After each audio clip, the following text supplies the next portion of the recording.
Hey there, you are about to watch the very first episode of Smarter Business Powwow hosted by CyberFortress, where entrepreneurs come together to discuss smarter business in today's world.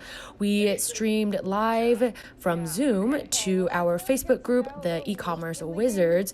And so actually, while we were waiting for Facebook to go live, we started a conversation about Zoom and how the host can actually kind of read everyone's private chats. Anyways, you learn lots of fun bits like that in this video, so enjoy. I know that I also learned a ton and had a lot of fun. Zoom has a better group.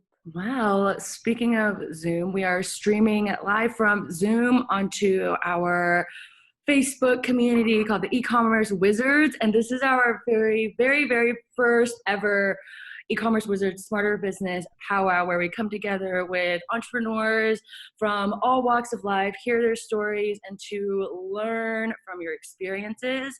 And this week, kind of our theme is really just what's kind of going on in the world outside and adapting as a business owner, and how we make strategic decisions to help us flourish in this time versus kind of tanking in this time. So that's kind of the theme for today, and thank you everyone for joining. So I guess we'll start off by everyone introducing themselves.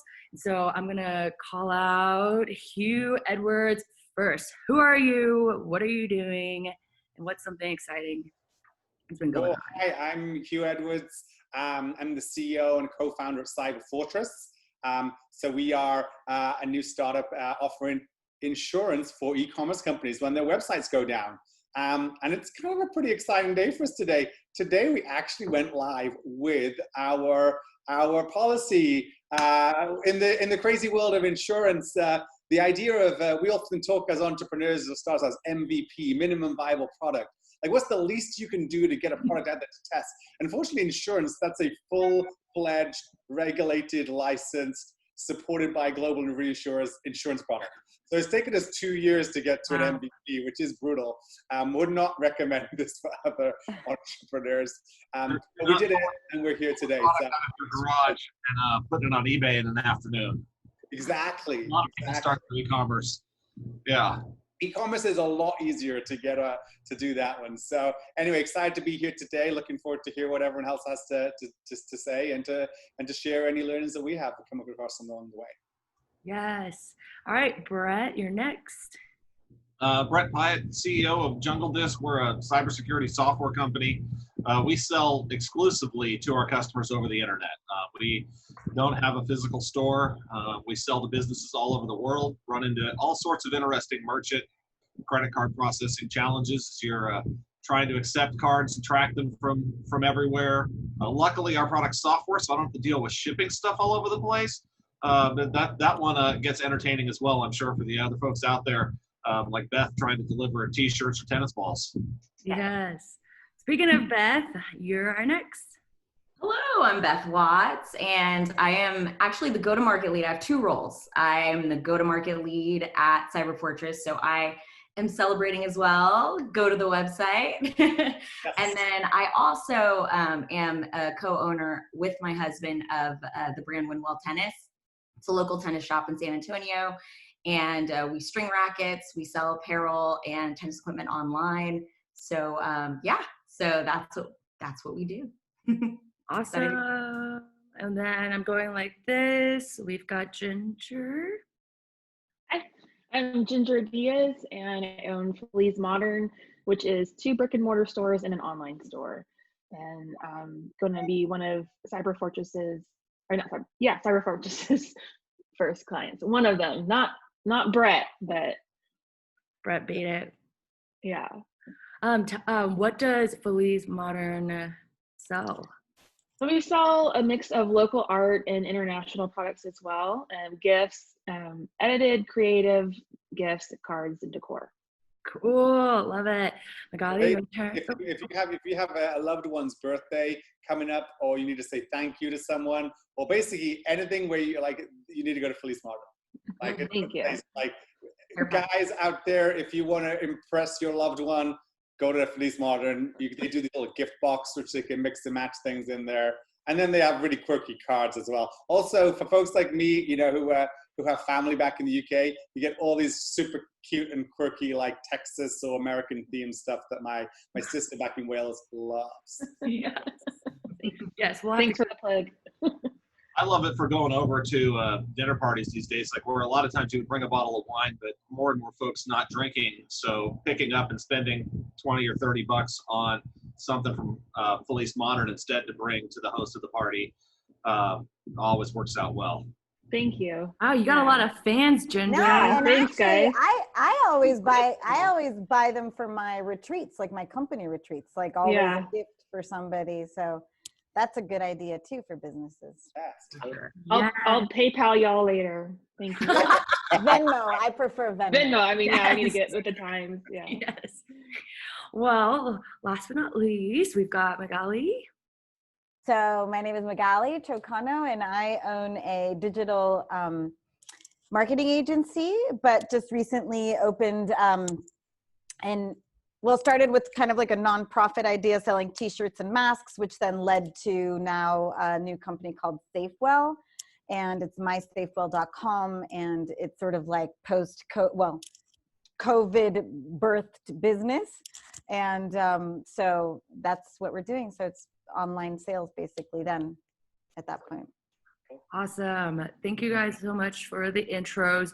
Real quickly, I want to go through again and just ask you two questions. One is how long you've been an entrepreneur, and then two is what is something you do in your morning routine, or maybe it's your night routine that really changes it up for you in your in your entrepreneurship role. But morning routines are really important, and I know that for a lot of newer entrepreneurs and people who are trying to just figure out their life, that morning piece has been really tough. So yeah, I'd love to hear how long you've been in business or in entrepreneur, and then your morning thing. So Hugh, let's start with you. Sure. So I guess I've been an entrepreneur since 2016. That was the first entrepreneurial venture. And then 2 years later, really formed my first truly founding thing with founding CyberFortress back in 2018. In terms of the things that I do, I think two things. The one as an entrepreneur, I wake up in the morning, my mind starts to go. And it's just like thinking about all the things. This morning was like, oh my God, like, how are we going to sell policies? Where are they going to come? Customers, like it just, the mind starts. And so one thing that I do now for that is I journal.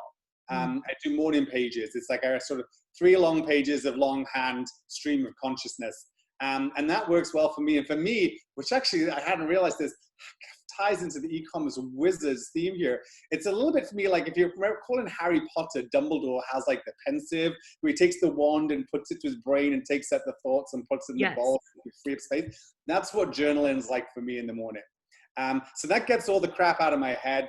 And then I try to make sure I get sort of 20 minutes to then meditate. And I tend to do that afterwards. So then my actually brain's a little clearer to begin with. So that's my morning routine. Awesome. Well, you just compared yourself to Dumbledore, so that's pretty, you know, pretty high regard. I'm just kidding. Aspirational. Yes. Okay, Bret. I mean, so I guess my first entrepreneurial venture was probably middle school, where I discovered my parents had a Costco membership and I could buy candy wholesale at Costco and then sell for much lower prices than the vending machines at our school. And that went on for about 6 weeks until the school realized that vending machines were not getting used anymore.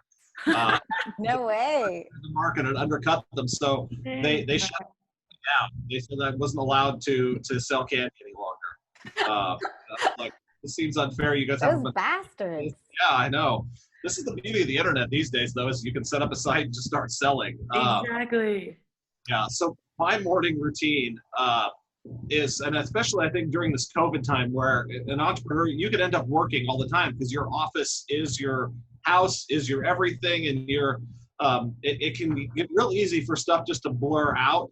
I try to go to bed at a point where I don't have to have an alarm where I wake up in the morning. And if you're getting to where you have to wake up to an alarm multiple days a week, you're working yourself too late into the night to where you're not going to be fresh for those important morning meetings. So yeah, if you find yourself needing an alarm to wake up, go to bed earlier until you can wake up for that stuff in the morning without one. Yeah, I find that I've been working a lot simply because home and workspace is the same and there's nothing else to do. So feel that one. Thank you for that. Yeah, so it's not even just work from home, it's have to socialize from home, and yeah, everything. You can end up in a bad situation just because you lose track of time and the time warp. Like, what day of the week is it? Does anyone know? No. Tuesday. I know because this was scheduled on Tuesday. Yeah. That's how I know. Yeah, Beth, whenever you're ready. So yeah, I mean, so I have a 5-year-old, and so my morning routine and my night routine is dominated by the monster of a 5-year-old I have, he wakes up talking. Like, there's no transition to like it's not I'm a little bit awake. No, he wakes up and he's asking questions. So it starts at sunrise. Pardon? Up right at sunrise. Oh, pretty much. Yeah, pretty much. As soon as there's a crack of sunlight through that window, he's up like one of those dolls. Like, he's asleep and then he's awake and his eyes are open. That's hilarious. And same thing, he goes to sleep talking. So so we usually have like a really good, usually very interesting conversation in the morning. And in the morning, it was funny today. In the morning, he woke up and he said, "Did you take my chocolate cake?" That was the first thing he said to me. What chocolate cake? Because he clearly had dreamed this chocolate cake. Cool. He said, "I don't know what you're talking about." So that starts off my morning perfectly. And then it usually ends my day really, really well too. How long have you been balancing, or I guess how long have you guys had the Winwell tennis shop? So this is really interesting. Like, we purchased the shop originally and then we rebranded it. When we rebranded to Winwell, it was like literally Dave went, I had Dorian, and that day my husband went and picked up the tennis store, like storefront keys. So it was like they were born on the same day. Oh my God. Yeah. Wow. Yes. March 1st, 2015. Yeah. No wonder that our 5-year-old was relevant, because that was also when, like, how long have you guys been doing this? Well, I guess, like, what's a piece of advice that you have for mothers who are parents in general, who are entrepreneurs as well, and in terms of like owning your time, or like, when do you start your work if you know your 5-year-old kind of has that morning time and nighttime with you? Yeah, I think for me, it's like, you have these 2 babies, and they are both very demanding. But for me personally, like and I think most moms would agree that baby is priority. And then You mean the work baby? Settled, You mean the work baby? Yeah. Once they're settled, you're good to go. And that's different every day, because your baby changes every day. So, and both so babies change every day. Mm-hmm. All right, we've got Ginger. Oh no. We lost Ginger. There she is. You're back. Oh, did I go away? Yeah, you just froze for a second. We all were like, ah. I did y'all hear what I said? No. No. I'm not a morning person, so I try to avoid my 2 boys and my 3 dogs and my husband for about an hour every morning, and honestly. Thank you. Stay in my room. You're what?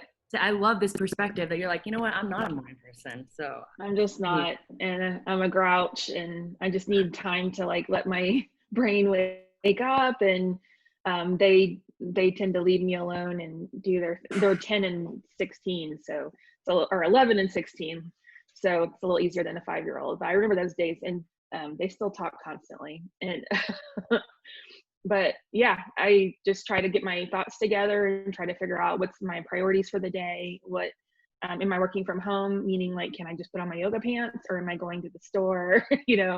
So like trying to figure out what meetings I have that day, and if they're on Zoom or in person. So that's my morning. And then I usually start in the casita of our house and in my office, try to get my email and my day together there before I head out to the store. Got it. So how long from when you wake up do you speak your first word? Or are they? Gosh. I mean, if they're lucky, probably an hour. Pretty good. I feel like I'm more aligned with you where I kind of need some time. Yeah. Yeah. Yeah. Cool. How long have you had Feliz Modern?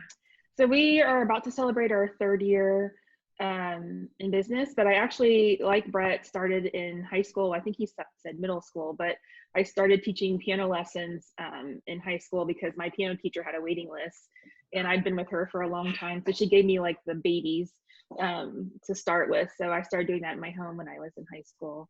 And then after college, worked for corporations, and then about right before I turned 30, started to do my own thing again. I was a photographer and did that until I opened Feliz. You do have a really great eye for design, so I see where that comes Thank you. from too. Yeah. Magaly? So, well, now that like you guys are going so back, first of all, I love mornings. So I'm totally the opposite. Like I'm up, like for me, if I'm not up at like 6 in the morning, I'm like, I'm wasted my day. It's sort of like going to exercise without your exercise clock and you didn't put your app on. You're like, that's it, I didn't exercise. You know, just kind of thing. Like I'm a little obsessive that way.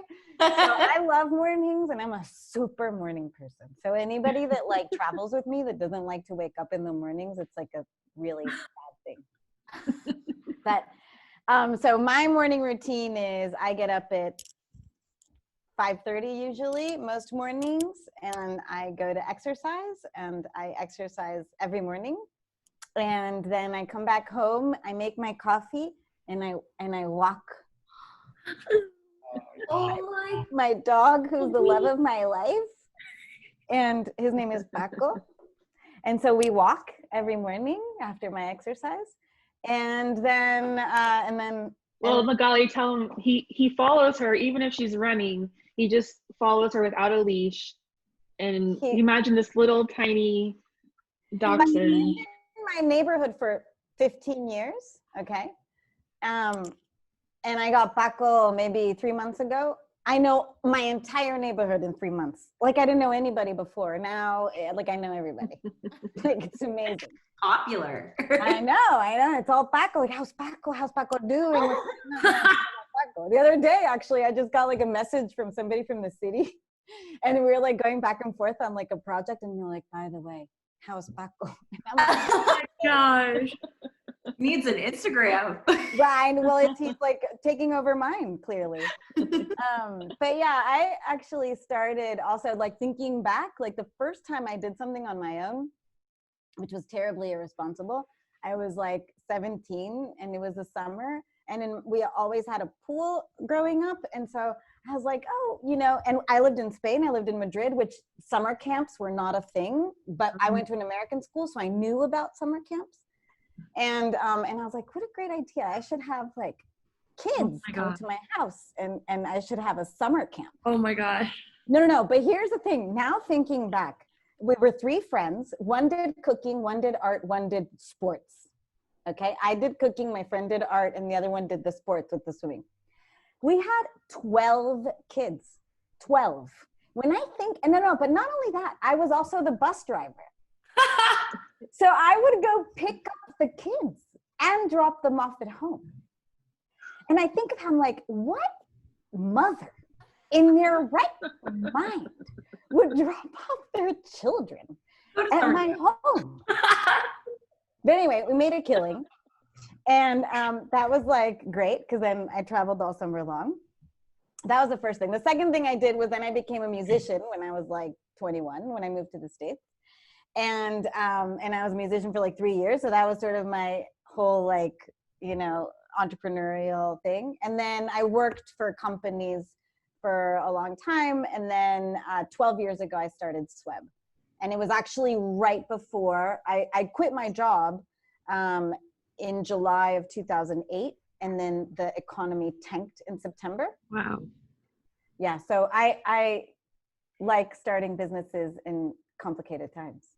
Good. We got a complicated time right here. So right. That's why you're here. Thank you for all of that. I've got to ask us, like, sort of like the resident insurance guy now in the chat, like, what kind of insurance did you guys carry with those summer caps? Zero. No, zero. Like, now, They were self-insured. terrifying. Like, What insurance? No, but you know, when I think of, my parents didn't even ask. Like, She's doing something back there. They were like, great idea. We'll follow. We'll do it. right, it's awesome. I was good. I was good at convincing people that I was the best summer camp for their kids, clearly. I love that. Yeah, I loved hearing all of your stories, especially, you know, kind of hearing where that entrepreneurial seed came from. I know that I think, you know, people get that bug at like way different times in their lives. And there's always those people that are like, we at the lemonade stand stories, but definitely don't fall into that camp. Did not know. How about you, Carrie? How about what about your, you know, you're an entrepreneur as well. When did your entrepreneurial thing start? It started after college, a couple years after college. So I went to like a math and science boarding school for my last 2 years of high school. And so I was pretty funneled down this like science and math must be a doctor kind of pathway. And I was drinking that Kool-Aid for a really long time. And after school, I got into medical school, and was really that step when I was about to enter and then commit like the next 10, 15 years of my life to becoming a doctor. Did I stop and think, oh wait, if I don't do this, I can literally do anything else? So I deferred for a year, and I didn't know what I wanted to do, but I deferred for a year, and I started working in finance as an institutional broker, where as a stockbroker, institutional broker, you get to learn about a million different types of companies because I was representing my clients. And so that's when I saw and learned about all these different companies, and I was like, wow, there's so much out there. And then I quit that. I quit being an institutional broker because I wanted to actually learn how to build a company and be boots on ground. That's when I dove into startups. And then that's when I knew, I was like, oh, okay, if these people can do it, I can do it. We're all kind of just figuring things out as entrepreneurs. That was like the big lesson that I learned. I was like, okay, if I have an idea, I should definitely try to do it. So that was definitely after college and after that year in finance that I actually learned about it. So I feel like I was definitely a later bloomer in terms of the lemonade stand, kind of Magaly and Ginger and Bret, you guys, Bret over there slinging candy in middle school. Awesome. But yeah, here we are though. Yeah, it's been pretty cool. Been an interesting journey. But speaking of journeys, and you know, Magaly, you really brought up a really good point. You started your company in the middle of the last recession, and we are in a recession again right now, technically. So that's kind of like the main topic of business today, or of the conversation today. It's really addressing, like, let's address the elephant in the room, which is COVID-19 and the economic impact that it's caused. But just like Magaly said, you know, there's opportunities and ways to grow within uncertainty. And I would love to, you know, starting just conversation there. I know Ginger, you know, you really took off on your e-commerce store, or you really like, you know, reinvested in your e-commerce store at the beginning of all this, because Feliz Modern was or is a physical location as well. And I want to hear from, you know, Beth, what you guys have done with Winwell Tennis, and then everyone's thoughts on, yeah, like, how are you thinking about your business, and how are you positioning your business for the most success in our current uncertain time? Take it away. Those are my spots. Well, I mean, I'll jump in. I know at the beginning of all of this, Magaly and I were in the same forum. We're in a group called Entrepreneurs Organization. And I came to that forum just feeling super depressed and stuck. And I think it was early April. And I just, you know, laid off all of my beloved employees and was trying to fulfill orders by myself, and was just feeling really stuck in dark, you know. And I remember coming to that meeting and Magaly's just like, this is a great opportunity, and look at all these opportunities that are opening up, and like, you know, typical Magaly morning person. And and I was there like a little like Eeyore, you know, just like I you know, just don't know what to do. And I really just, and she didn't tell me what to do, but it was just that little switch of like, oh, where are the opportunities here? And starting to look for that really did help a lot. So just, I guess a suggestion would be to have other entrepreneurs in your circle and join groups where you can get other perspectives, because there are times when I'm going to encourage and make Magaly think of things differently. And that day she for sure helped me flip that switch and see this, even though it's still extremely trying for retail right now. It just helped me just every morning think about like, what could I do differently today? How can this improve our business? How can we come out of this stronger and tighter and more able to withstand the next shutdown if there is one? Yeah, Magaly, what did you say to her? What were these words? Well, the truth is that what had really happened to us is that 2 weeks before the shutdown in COVID, so February 28th, my office building burned down, to the ground. Oh my God. And that was pretty traumatic. But at the same time, it was you know, it was a Friday, and by Monday we were literally with an office space back at work because the community had been so great to us. And so I felt like this is, look, also just on a side note, it's like I usually don't dwell on things very much. And so I have a very positive outlook in general. So I was like, oh, well, you know, maybe this is because I've always wanted to like not work at an office space necessarily and want to like, and so my office had to burn down for that to happen. There's no other choice. And a building you bought. It's not like you were leasing this from somebody else. That was your building, right? Oh my gosh. It was our building. We'd completely renovated. It was the most gorgeous full thing. of art, full of so much custom work. Yeah. Yeah. It was very sad. But anyway. But Magaly, remember when I said to you, because it's like on one hand you could be like, because this was like an old gas station building. It was like a triangular shaped, right? It was really cool. And then they'd set it up with like conference room and like in a box inside, open plan around, and little nooks and crannies and artworks and sitting areas. And on one side, I remember saying like, oh, that's so tragic it's going down. And I was like, you get to build a new office now. Love that mindset. Do it all again, you know? Because that was probably, I'm sure you had like as much fun, if not more fun, when you first built it than you almost working in it afterwards, like part of the creation process. Yeah, it was. I mean, it's great. And, you know, it'll be what it is. But ultimately, it also gave me the freedom, mental freedom, to be able to sort of work from home like we're doing now, which made total sense for a digital agency. Like, you know, I mean, right. It just because my clients didn't necessarily know that the building burned down and that we went through this trauma, because nothing like we didn't skip a beat. But then 2 weeks, so we get into this new office space, which was like donated by this incredible group here in town. And they like had tables and chairs for us by Monday. Like I get here on Monday morning, it's like 8 a.m. and I see this like big, burly, super nice guy. And I look at him and I just start crying. And he like sits there and he's like hugging me. I'm like, you know, and he's like, it's okay. So we go upstairs, like the office space is set up, and I'm just like, I can't thank you enough, right? But to the point of like, what did you tell Ginger, was that I had already gone through sort of like major trauma. And I was like, look, like we have to see that there's great things happening at the same time. And what had happened when I saw Ginger was that because of the fire, I actually started this nonprofit called In This Together, and I designed these t-shirts, and I was like, all my friends who are losing their businesses overnight, like they're asking to buy gift certificates, but I alone can't buy enough gift certificates to maintain anyone.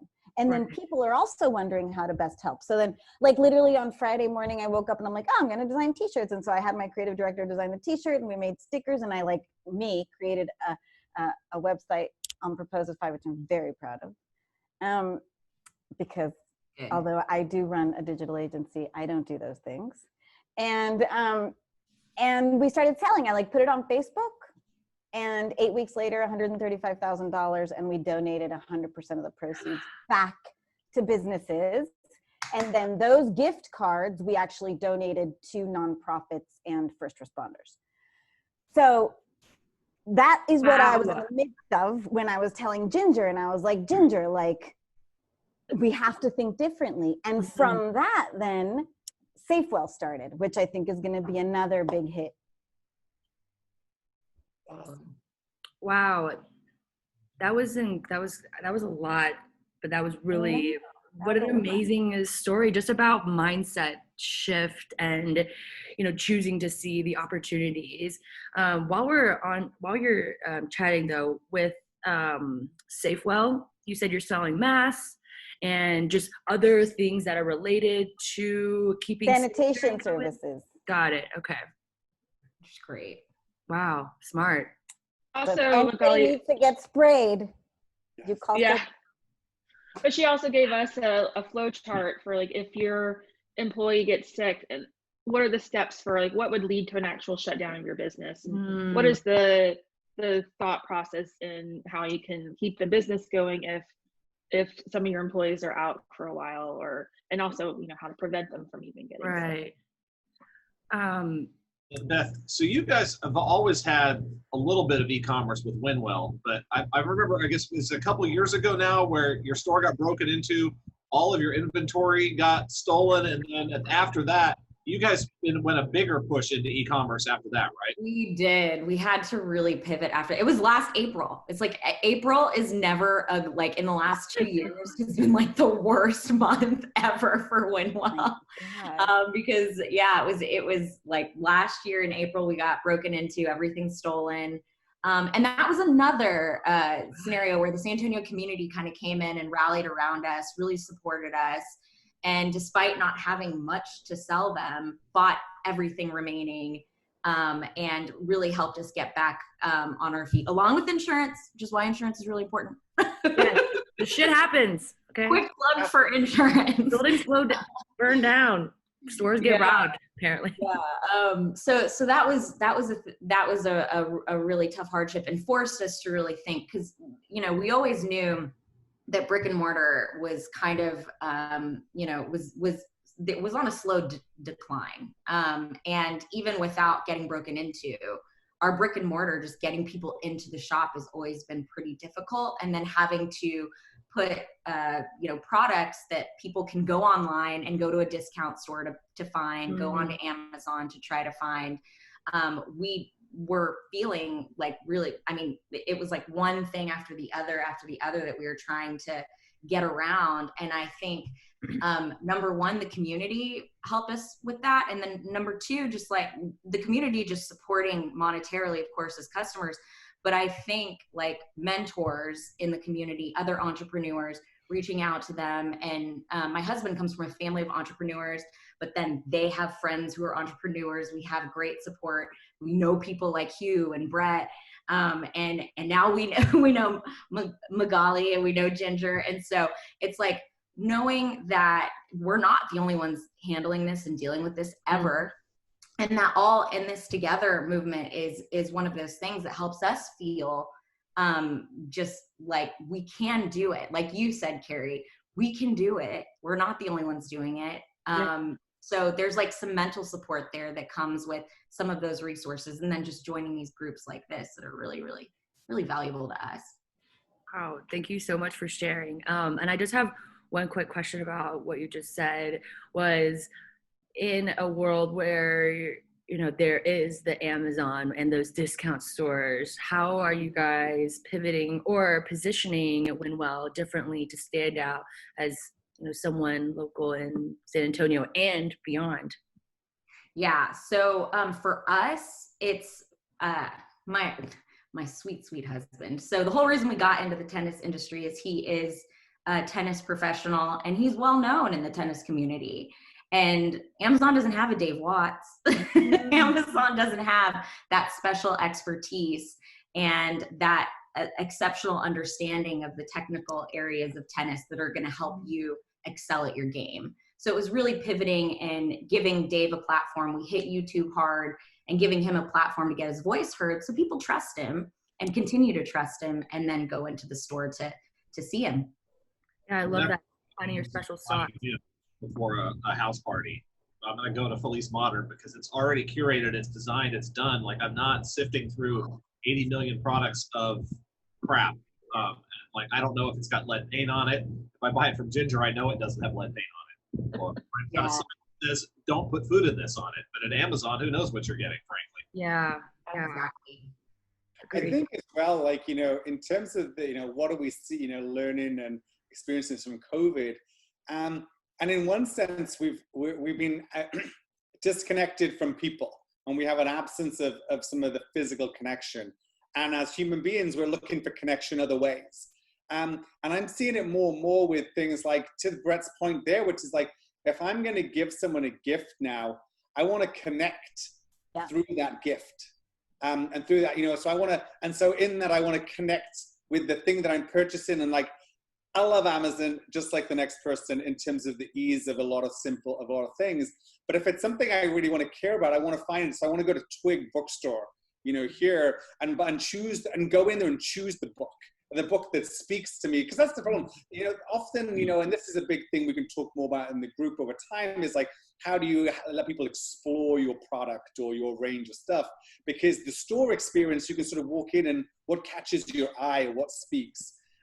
So I think that's a big thing. And then knowing then that, like, when I'm giving a gift to someone, then that, like, hey, I also put thought in. Whether they recognize it is up to them, but like, I know that I put some thought, and this is you know, this is someone I want to like showcase to them. And so I think we're seeing that more and more with sort of brands now, that like the little things, you know, about to move into a new place, and I'm gonna go for it, Carrie. I'm gonna get a bidet for the place.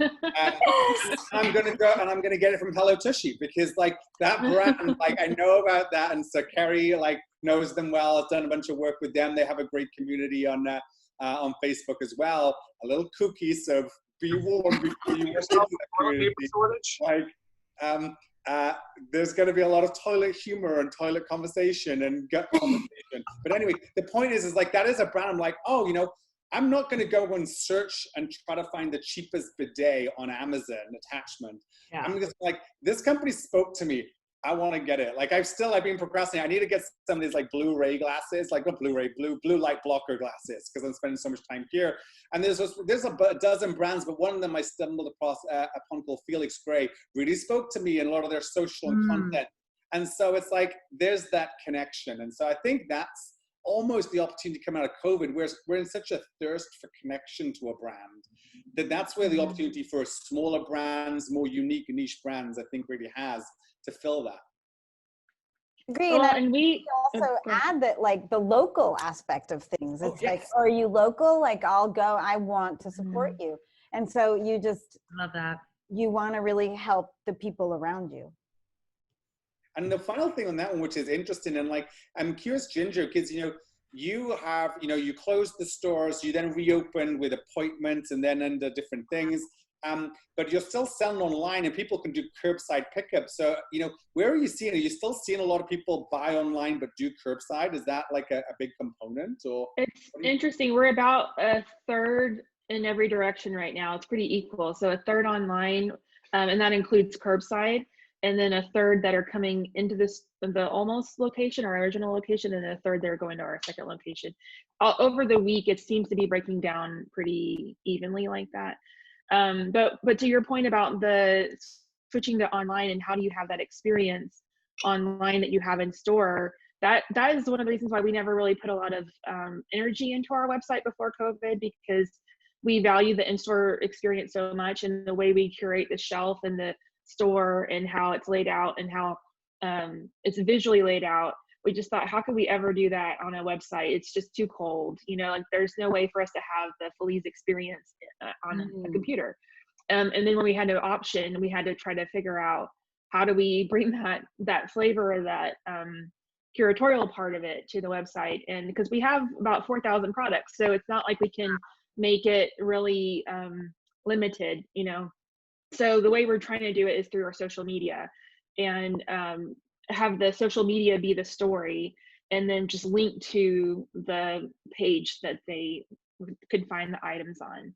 It's not the same as in store, but it's, you know, it's still a different experience. And some people are liking it more than in store because they have time to look at things at their leisure and don't feel like other people are around, you know. Very well curated. It's interesting. How are you thinking of the experience? Because you said the Feliz modern experience. So it was very clear that you had a tangible physical experience in your head. How did you translate that into social posts and then into your website? Because I looked at your website very recently and it's very beautiful. Oh, thank you. It's Shopify. I mean, we use Shopify. But my husband's also a graphic designer, so that helps, that he helps us with the website. But the main experience is our customer service. Like when you come in, we don't want it to feel like a stuffy boutique. We don't want it to feel like Target. We want to be in between where you feel comfortable to walk around and you can find things on your own, but if you look up, someone's there and can catch your eye and help. So how do you do that online? We're still trying to figure out the customer service part, although we do have someone that is 7 days a week answering all of the emails and voicemails and Instagram messages and all of that. So that helps, but we're still trying to make it feel as custom and helpful without being stuffy. You know, like I'm sure we've all had the experience where you walk into a boutique and you're like, I don't really feel comfortable here or feel welcome, and I don't really want to spend any time in here, you know. Yeah. I think the internet's figured out letting people buy products very well. It doesn't feel like it's figured out shopping, though. The shopping experience is what we're all talking about. Where you just want to go out, you want to hang out and socialize with friends, you want to go browse things, and maybe at some point during the day you end up buying a thing or two. But you're just going with a friend to enjoy that time. Someone's going to figure out shopping on the internet and not just buying. But it hasn't come together yet. Actually something came to mind. So there's this local art store that sadly ended up shutting down due to COVID here in Denver, where we are. It was called Foreign Form, and they had like, unique, what are they called? Novelty toys, that were figurines, and they had all these different types of really beautiful art. And what they did, they had like a virtual art gallery thing where it was some kind of a live stream, but they featured each product. And so Ginger, for you, because you have some very unique, beautiful pieces and decor pieces, and they had they basically featured one piece at a time, talked about it for a brief moment, and then switched. And the way that they created it, it was kind of like a movie experience, or something that you would sit down with your friends and watch, because it was really entertaining while they featured these different types of pieces. And that was one of the most unique digital shopping experiences I've seen, because it was kind of like a auction, but much more curated, but where they, featured and talked about each item as they went. So that's cool. Yeah, we did something early on in COVID when we first shut down, before we had to let everybody go, is online millennial loteria. So loteria is like the Mexican bingo game. So we would pull up the card, and then people at home could play with their set and put their beans or their pennies on the spots that we were pulling up, and then we would have a winner that would win like a gift card. And that was very popular at the time, and we're planning on bringing it back. And we have another version called Pandemic Loteria that's actually by a local San Antonio artist. So anyone who has that at home, you should call it Panderia. I want to do that. That sounds so fun. Oh my gosh, I love that. It's so engaging too, and the fact that you can Hey, so Bret, you probably paid more attention to than me to like virtual reality and what's going on there. And I hadn't thought, have they started, like, the idea of virtual reality and playing a game doesn't really interest me that much, but like, have they started to bring out like a virtual reality shopping experience where you go to like, you put the goggles on and then walk around with your friends around a mall, like maybe not a mall, maybe more a boutique arts district or something. Is that a thing yet? No one's put together a good quality one that I've seen. Like there's these virtual spaces where you can go hang out, but it's the motion interaction. We're not to the Star Trek holodeck yet. Like you can go in and you can actually feel like you're moving around the environment. The motion stuff all feels kind of odd. I encourage everybody now that VR is If you've not gotten like one of the cardboard boxes you can put it with your cell phone, grab that and try it. And if you go from that cardboard up to the expensive systems, it's not that big of a difference. Like, it gets prettier, you get a little bit more degrees of motion, you can turn your head around a little better, but it's not an amazing difference yet. So yeah, this idea of going shopping and hanging out with your friends virtually is not really there still at this point. I think that most of the successful friend online experiences are designed around some type of massive multiplayer online game. You know who's actually doing something really interesting on the shopping side? I mean, a little different, not so like it's AI, but individual shopping, but I think it's actually interesting, is Rebecca Minkoff. Oh, yes. And she actually, in New York, in store, has these mirrors that you can like, I mean, that's not new, but like you can sort of like see yourself in different things, and then you can pick what you want, and then it's delivered home. So it's really just ¿cómo se dice? Model store. You know, you don't really pick it up.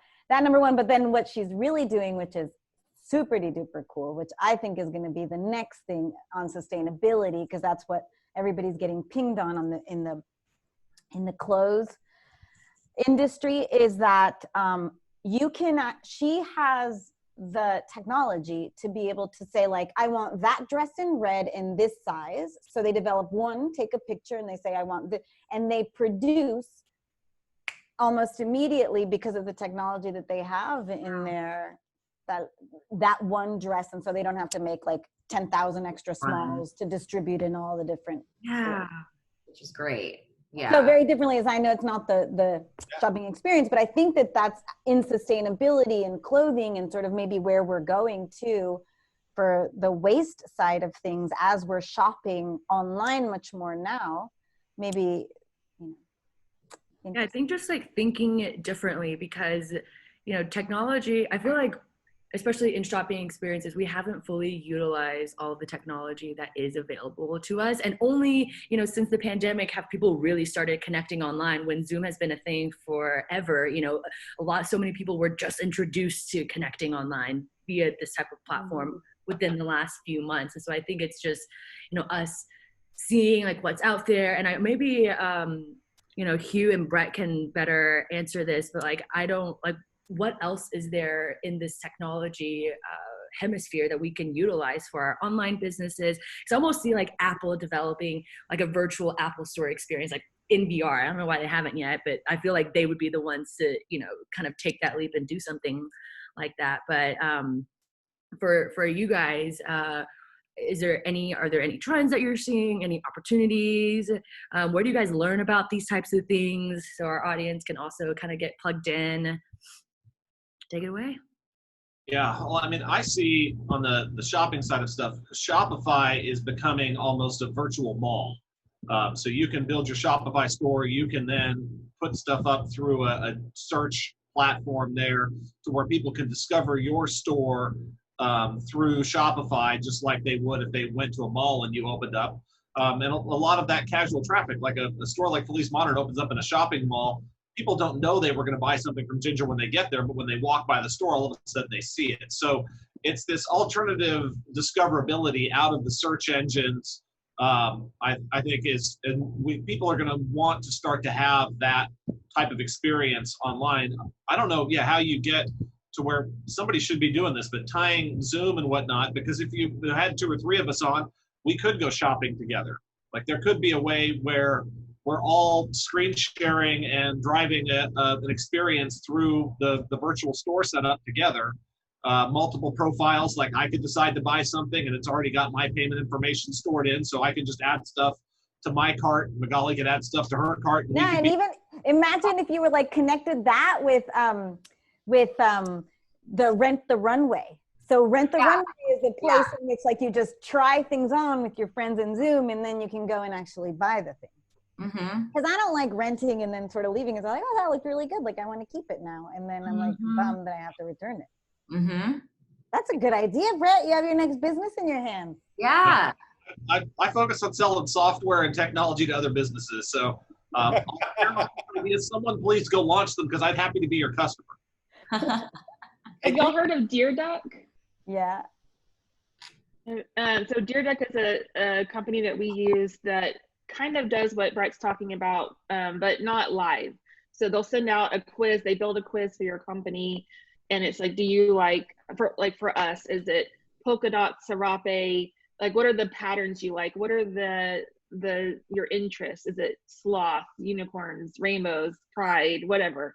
And then you take this little quiz, like a Cosmo quiz, and then you send the link to your friends and they take it, and then you each get little recommendations for each other. So instead of having a wish list of, oh, well, Ginger wants this exact thing from Amazon, like we've done in Christmas's past, it's more of like, Ginger would probably like these 5 things from Feliz Modern based on her quiz results. And it's called shopping for others. So it's about social sharing of your shopping trends. That's really cool. So they have their own software that does it in the back. I mean, from our end, just the front end use, it's building out the quiz and what we think our customers would be answering, and then they build the back end. But they do it for Walmart, J. Crew, like big companies, and they're just testing it out on us as a small guy, to see how it works for a smaller business. So that's something to look into. That's really cool. So the thing just popped into my head there. So like, I'm a subscriber of Stitch Fix. I get I think it's now quarterly because I don't need that many clothes delivery. And it was actually started by a friend of mine, Katrina from business school, who started Stitch Fix. And she, and I haven't caught up with her lately, but it's what Bret said there. Like, I'm envisioning this, like, imagine if like with some friends, you could sync up your delivery dates. And then you kind of like, we could do it ad hoc. We sort of hopped on Zoom because like there's part of the fun is my box comes and I dress it on, I put it on, and then who can like see if I like it or not, right?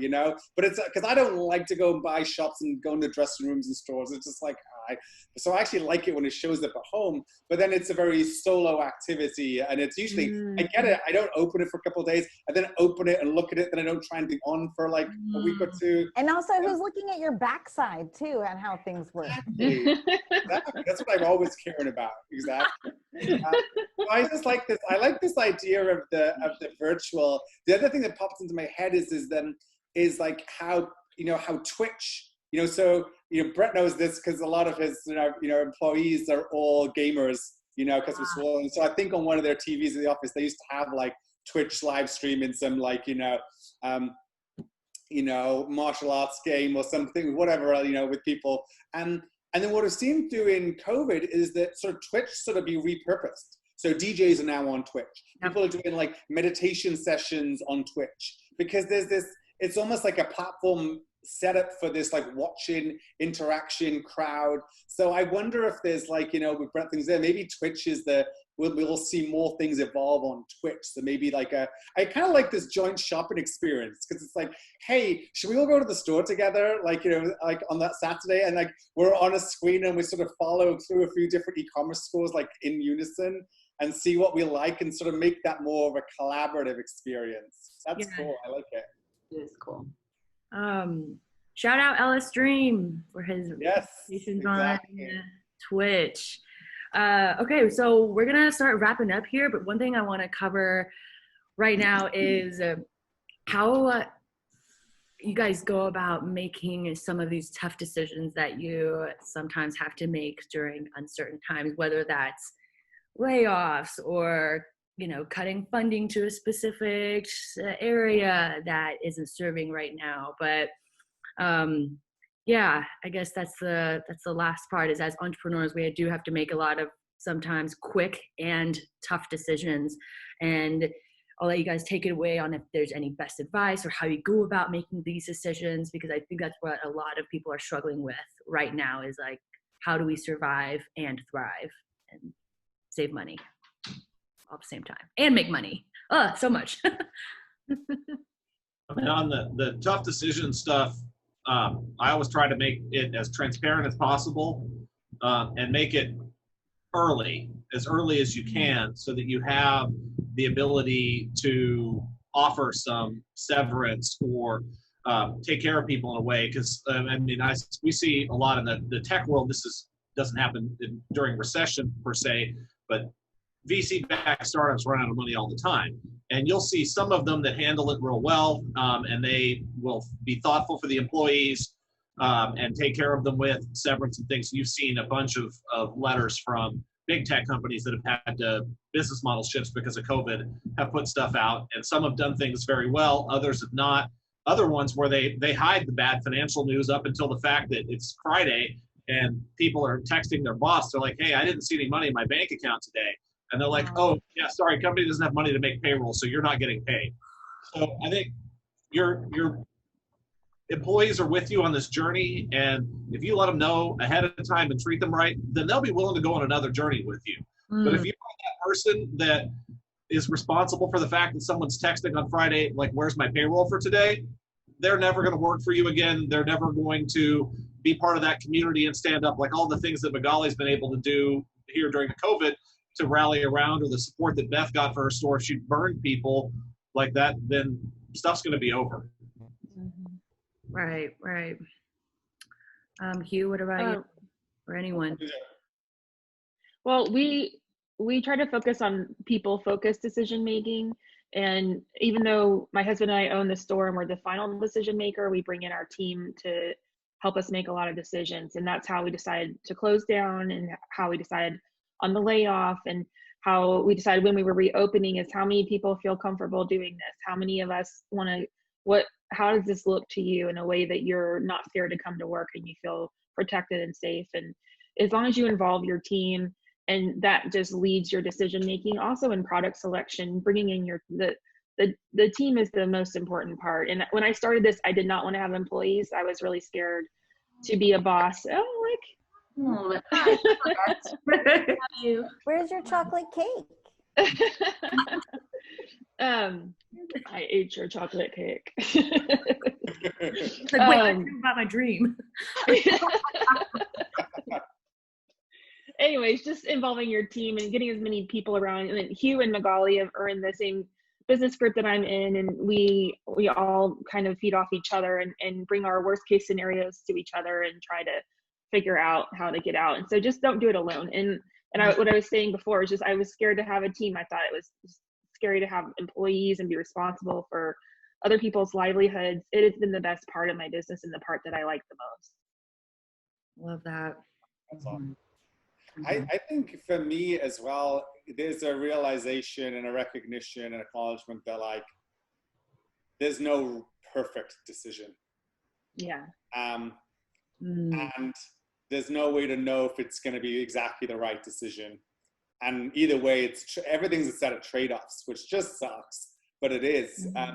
And so doing the best that you can with that. I like Bret's point about, making those decisions early. That's a really tough one there, in some of the tech world where, severances are paid and things like that, and usually expected to then, that's a really tough thing to do, but the right thing to do, to say, hey, we're going to cut like way earlier to make sure we can pay severance and set people off, as you're coming to the end. I mean, that's a place that, at the bitter end that I hope I don't have to face, but that's really useful perspective to think about. But I think for me, it can easily be like wanting to have the perfect solution to make, is just can lead to delay and procrastination, or just like avoidance of like making the hard call. And that's the hard thing, is it's like better to make, an 80-20 decision best as you can, and then keep trying to do the right thing over and over. And for us, it's been a lot less about the hard call in this moment. I mean, I've had them in the past, but I think that what I keep on needing to remind myself is that since we've been home for 3 months and, so many things, it's keeping the team motivated and out of the anxiety of what's happening on the outside. And that after 3 to 4 months is really kind of affecting people. Right? I think like the first run, it was kind of like, okay, but we're going to get there probably by the summer. We're going to be back, it's going to be normal. And now the second wave, which is we knew it was coming, but I think that it's now more uncertainty. And so, really my job is trying to keep them steady and knowing that there is, that there is going to be an end to this. We don't know what it is, but in the meantime, we need to sort of express our feelings. So it's like every morning we have a one word open. And, you know, like yesterday, one of my oldest employees, she's like, I'm feeling really anxious. Wow. And so then I'm able to sort of like pick that out, call her and say, okay, you know, how do you guys do that, over Slack, or do you guys connect on Zoom? Yeah.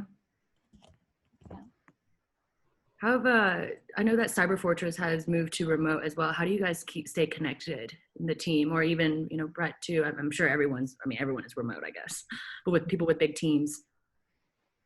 Zoom.